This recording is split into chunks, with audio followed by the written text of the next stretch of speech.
Bueno, entonces vamos a ver el capítulo 4 que se llama Análisis dimensional y modelización, ¿no? Lo que es teoría de modelos, que está relacionado con análisis dimensional. El análisis dimensional es un método para reducir el número y la complejidad de las variables experimentales que afectan un fenómeno físico determinado, ¿sí? Por ejemplo, si un fenómeno depende, ¿sí?, de n variables dimensionales, es decir, que tienen dimensiones, que se les llama también variables físicas, el análisis dimensional reduce este problema a solamente k variables, es decir, de n lo reducimos a k, donde k es menor que n, nada más que estas variables son adimensionales, donde la reducción, que a veces esa reducción le llamamos j, está dada por n menos k, depende de la complejidad del problema en cuestión. En general, esta reducción es igual al número de dimensiones diferentes, ¿sí?, que aparezcan en el problema, ¿sí? A veces es igual o a veces es menor, lo vamos a ver después, generalmente es igual, ¿sí? En el sistema internacional, para la mecánica de fluidos existen 4 dimensiones básicas: la masa m, longitud L, tiempo t y la temperatura θ mayúscula. Algunas ocasiones en lugar del sistema internacional se usan otros. El más común es el gravitacional, donde lo único que se hace es reemplazar la dimensión masa por la dimensión fuerza, ¿sí? Vamos a ver un ejemplo más adelante. Bueno, hay 3 ventajas fundamentales para lo que es el análisis dimensional. El objetivo principal, pues, es reducir las variables y agruparlas en términos adimensionales, que a la vez permiten reducir el número y costo de experimentos necesarios para describir un problema físico. Por ejemplo, ¿sí?, supongamos que queremos encontrar la fuerza F sobre un cuerpo inmerso en un fluido.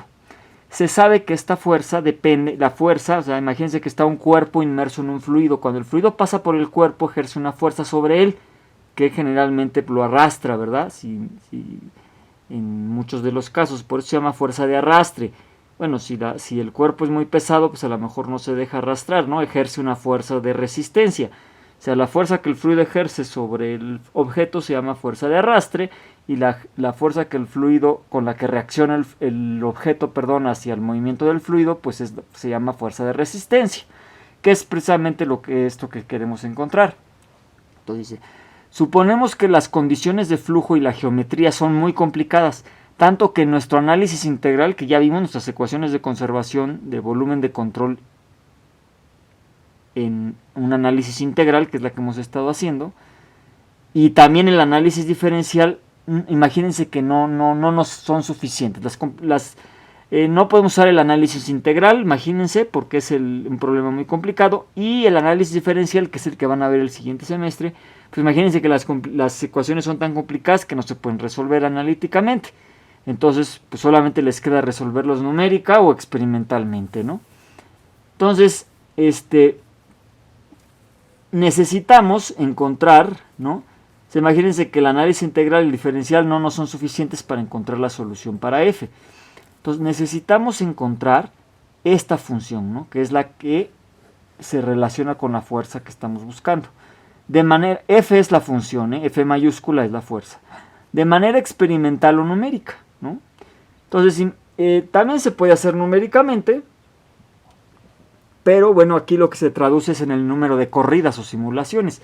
Vamos a pensar que lo hacemos experimentalmente, ¿no? Entonces, generalmente se necesitan 10 puntos experimentales para definir una curva, ¿sí? O sea, 10 mediciones para cada experimento que queremos hacer. Entonces, para encontrar el efecto de L, o sea, de la longitud sobre la fuerza, necesitaríamos 10 longitudes diferentes, pero a su vez 10 diferentes viscosidades, 10 diferentes densidades y 10 diferentes velocidades, ¿no? Entonces el número de experimentos que tendríamos que hacer es 10 a la 4, es decir, 10.000 experimentos, ¿no? Imagínense que cada experimento tiene un costo considerable, por ejemplo $100, pues entonces imagínense cuánto dinero tendríamos que gastar en hacer este experimento. Bueno, entonces ahora imagínense que es un ejemplo, esto lo vamos a ver después, pero imagínense que la fuerza, ¿sí?, yo la puedo agrupar adimensionalmente. O sea, si ustedes multiplican densidad, velocidad al cuadrado y longitud al cuadrado, les va a dar unidades de fuerza. Entonces, fuerza entre unidades de fuerza, esto es adimensional.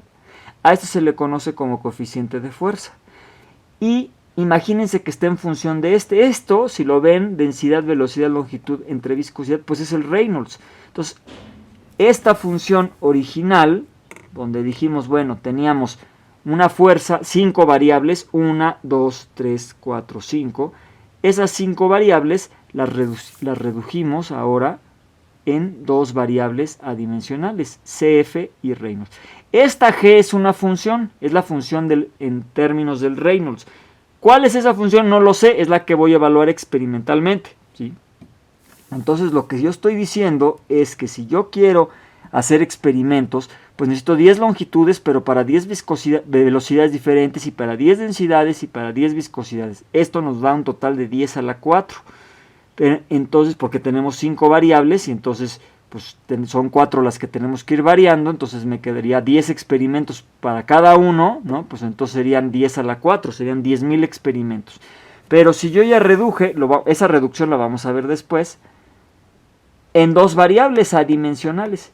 Esta función G no la conozco, pero entonces voy a variar 10 veces el Reynolds, y con esos 10 mediciones voy a hacer una curva de 10 puntos. Esa curva la puedo ajustar a un modelo matemático, y con eso ya tengo la relación del Reynolds con el coeficiente de fuerza, ¿sí?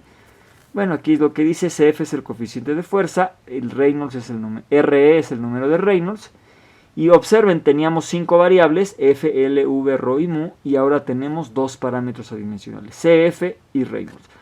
¿Cómo sacar estas relaciones? Bueno, lo vamos a ver. O sea, ¿por qué saber que este es un número dimensional y este es otro? Bueno, eso es lo que vamos a ver. Lo que no vamos a poder saber es esta relación. Esta G, ¿qué forma tiene esta G? Bueno, eso solamente con el experimento, con la simulación numérica.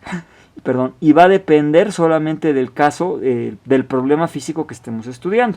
Lo que sí nos va a decir el análisis dimensional es, de las n variables que teníamos, cuántas podemos, en cuántas variables adimensionales podemos reducirlas. Eso sí nos puede decir, ¿va? Bueno, entonces, la segunda ventaja del análisis dimensional, ¿sí?, es que nos permite, ¿sí?, adimensionalizar las ecuaciones de conservación de la mecánica de fluidos, de tal manera que puedan aplicarse a todos los fluidos que cumplan con las características del problema en cuestión, ¿sí? Por ejemplo, considere la ecuación de Bernoulli. La ecuación de Bernoulli, entre otras cosas, dice que, entre otras maneras de escribirla, la podemos escribir de esta manera, ¿no? Que un medio de la masa de la velocidad al cuadrado más mgz, ¿no?, que z es la altura, y la presión por la masa por la densidad es una constante, ¿no? Estos son los términos el trabajo de flujo por presión. Esta es la energía potencial y esta es la energía cinética, ¿sí? Pero observen que si yo lo quiero hacer para el agua, entonces aquí tengo que sustituir la densidad del agua, y esta ecuación pues va a ser para que yo trabaje en agua. Pero si yo voy a trabajar en aceite, entonces ahora tengo que volver a hacer lo mismo, pero ahora para la densidad en aceite. Y así, etcétera, etcétera, ¿no? En esta ecuación, como dice aquí abajo, es necesario conocer el fluido del que se trata, a fuerzas. Si es agua, aceite, pues tengo que conocerlo. Si se adimensionaliza la ecuación, la podemos utilizar para cualquier fluido. Entonces ahora imagínense que yo divido toda la ecuación entre GZ. Entonces lo divido, y entonces me va a quedar esto. Ustedes pueden probar que estas son unidades adimensionales. Fíjense, aquí me quedó un 1, ¿sí? Todos estos términos no tienen dimensiones. Y entonces finalmente, bueno, pero imagínense que esto le llamo EC, ese 1 se queda como 1, le llamo pi, y le llamo, esta constante entre mgz le llamo EP, imagínense. Entonces, esta ecuación, yo ya no tengo que ver qué fluido estoy. Yo ya nada más varío estos parámetros y me funciona para cualquier fluido, ¿sí? Esta es la segunda ventaja del análisis dimensional. Y la tercera ventaja del análisis dimensional es que nos provee o nos da leyes de escala. Es decir, cómo escalar, ¿no?, bueno, cuando queremos hacer un ensayo para construir un modelo, un objeto más grande, ¿no?, Estas leyes de escala nos permiten convertir datos experimentales obtenidos de un modelo barato. Imagínense que queremos hacer pruebas en un avión, pues no vamos a probar en el avión original porque cuesta mucho, ¿no? Pues vamos a construir un modelo chiquito primero y esos datos los vamos a convertir, los datos del modelo los vamos a convertir en datos que nos proporcionen información para construir un prototipo grande y de mayor costo, ¿sí?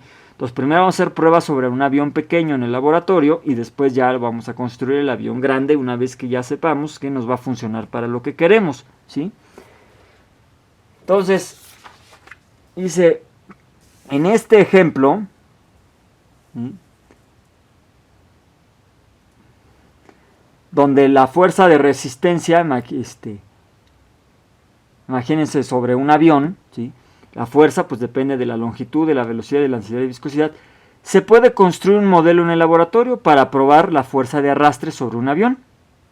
Al avión construido en un laboratorio, hecho a escala, se le llama simplemente modelo.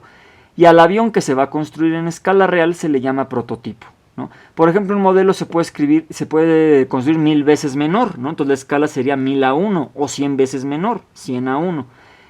Bueno, en este caso, para este ejemplo de la fuerza de arrastre, es necesario, y lo vamos a ver después que esto se llama semejanza dinámica, después lo vamos a ver, es necesario que se cumpla lo siguiente, que el número de Reynolds del modelo sea igual al Reynolds del prototipo, y también el coeficiente de fuerza del modelo sea igual al coeficiente de fuerza del prototipo, ¿sí? M es el subíndice para el modelo, y P es el subíndice para prototipo. Entonces, bueno, ya sabemos que el coeficiente de fuerza, ¿no?, cómo está relacionado, entonces vamos a ver que la fuerza del prototipo entre la fuerza del modelo, pues es esta relación, ¿no?, donde aquí pues se sustituye lo que es el coeficiente de fuerza, y recordando que F es esto, ¿no? Entonces, bueno, aquí ya tengo una relación para las fuerzas, y también puedo tener una relación entre los números de Reynolds, ¿verdad? Esto debe de ser igual a esto, ¿verdad? Bueno, vamos a hacer un ejemplo para ver este caso, ¿no? Este tipo de problemas, dice. Un copépodo es un crustáceo, no un camarón chiquitito, imagínense. No es un camarón, pero es un crustáceo muy pequeño, parecido, que mide aproximadamente 1 milímetro de diámetro.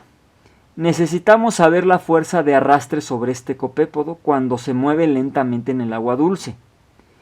Entonces, en un laboratorio se construye un modelo 100 veces más grande y se prueba en glicerina a una velocidad de 30 centímetros por segundo. Y entonces con un túnel de viento como el que tenemos en el laboratorio, se mide la fuerza de arrastre. Este experimento lo van a hacer el siguiente semestre, ¿no? Sí se puede medir la fuerza de arrastre. Entonces, el arrastre medido en el laboratorio es de 1.3 newtons, muy pequeño, ¿eh? Para condiciones similares, ¿no?, donde haya semejanza dinámica, que es cuando los parámetros adimensionales son iguales tanto en modelo como en prototipo, obtenga la velocidad y el arrastre en el copépodo en el agua, ¿sí? Asuma que se tiene una temperatura ambiente de 20 grados y que se cumple la relación que el coeficiente de fuerza es una función del coeficiente del número de Reynolds. Bueno, entonces, tanto en el modelo como en el prototipo, los coeficientes de fuerza y los números de Reynolds deben de ser iguales, ¿sí? Bueno, entonces aquí tenemos las propiedades, ¿verdad? Entonces dice, para el agua y la glicerina a 20 grados, tenemos que la viscosidad del prototipo, que es en el agua, es esto. La viscosidad en el modelo, que es en la glicerina, es esto. Esta es la densidad del prototipo, que es el agua. Y a 20 grados, esta es su densidad. Y la densidad del modelo, de la glicerina, es esta. Entonces ya tengo las propiedades. Condición de similaridad o semejanza implica que los coeficientes de fuerza en el modelo y el prototipo son iguales y también los números de Reynolds. Entonces calculo el número de Reynolds en el modelo con los datos que tengo para la glicerina y me da 25.3. Bueno, a el Reynolds del prototipo debe ser igual, 25.3. Y entonces esto debe ser igual a la densidad del prototipo por la velocidad del prototipo, que no la conozco, por la longitud, en este caso sería el diámetro del prototipo. Aquí observen que el copépodo, que es en el agua, es 1 milímetro de diámetro, entonces si es 100 veces mayor, aquí en el modelo pues es 0.1 metros, ¿sí? Esto es 0.001 metros, es 1 milímetro, ¿no? Y estos son 100 milímetros. Bueno, entonces ya sacamos el Reynolds del modelo y entonces debe ser igual al del prototipo. Conozco la densidad del prototipo, que es la del agua, la longitud, el diámetro, ¿no? La longitud característica pues del copépodo también lo conozco, y la viscosidad del agua también la conozco. Entonces tengo que despejar la velocidad del prototipo. Entonces quiere decir que mi velocidad de trabajo, más bien la velocidad que va a alcanzar el prototipo en el agua, es 2.53 centímetros por segundo. ¿Sí? Bueno, entonces ahora igualo los coeficientes de fuerza. Primero calculo el coeficiente de fuerza en el modelo y me da fuerza del modelo entre densidad, velocidad al cuadrado, longitud al cuadrado. Como tengo todos los datos, esta es la fuerza que medí en el laboratorio, pues obtengo 1.14. Bueno, y ahora ese debe de ser igual al... Acuérdense que el modelo es el que construye en el agua. Digo, en el laboratorio, perdón, que en este caso lo trabajo en glicerina. Bueno, y ahora lo voy a hacer en agua. Perdón, esto tiene que ser igual al prototipo, que es el que va a estar en el agua. Y entonces el coeficiente de fuerza debe de ser 1.14. Conozco la densidad del agua, conozco, esta es la velocidad del prototipo y esta es la viscosidad, ¿no?, del prototipo. Entonces, la longitud, perdón, del prototipo. Entonces lo único que me falta es la fuerza. Entonces esta es la fuerza real que va a sentir el copépodo, ¿verdad? Y entonces lo calculo, lo despejo de aquí y me da 7.3 por 10 a la menos 7 newtons. Observen que es una fuerza muy muy pequeñita. Experimentalmente hubiese sido muy difícil registrar una fuerza tan pequeña. Los aparatos que tenemos en el laboratorio no nos dan para registrar 10 a la menos 7 newtons.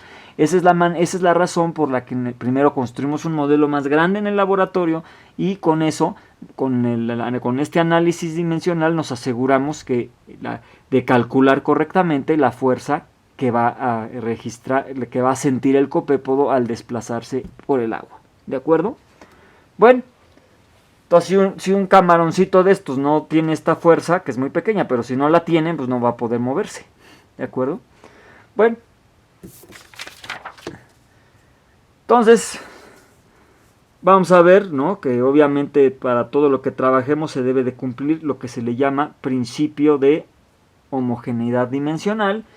Y bueno, lo que dice este principio es que si una ecuación expresa realmente la relación entre las variables que describen un fenómeno físico, pues esta ecuación debe ser dimensionalmente homogénea. ¿Qué quiere decir esto? Pues que cada término aditivo de la ecuación debe de tener las mismas dimensiones. Por ejemplo, acuérdense de la ecuación del cuerpo en caída libre, ¿no? El cuerpo, la posición con tiempo es, o sea, de acuerdo al tiempo, ¿no?, que ustedes sueltan un objeto, pues va a ser la posición que va recorriendo, la distancia que va recorriendo el objeto en caída libre. Esta es la posición inicial, la velocidad inicial y la gravedad, ¿sí? Bueno, entonces aquí lo tienen, ¿no? S mayúscula es la posición del cuerpo en cualquier instante t.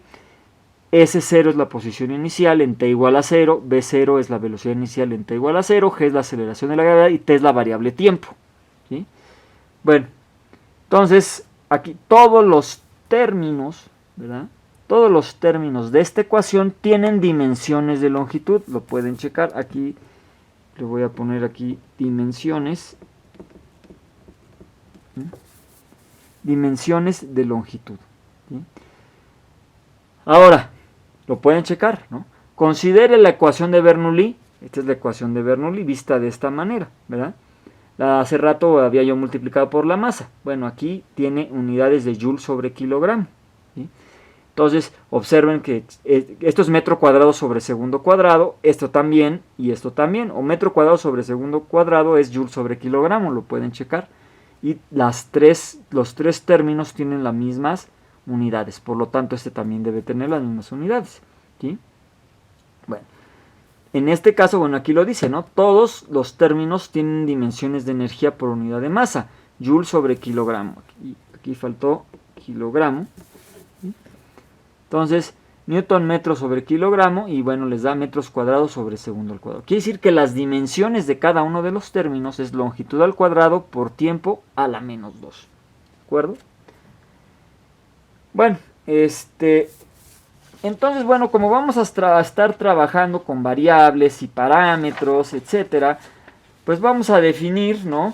Aunque ya lo sepamos, ¿no? Acuérdense que esta materia es muy fácil, pero hay que dominar bien las bases, ¿no? Aunque sea muy fácil. Entonces, bueno, en el siguiente video vamos a hablar sobre variables y constantes, algunas diferencias, las diferencias que tienen, las definiciones y cómo se usan en el análisis dimensional.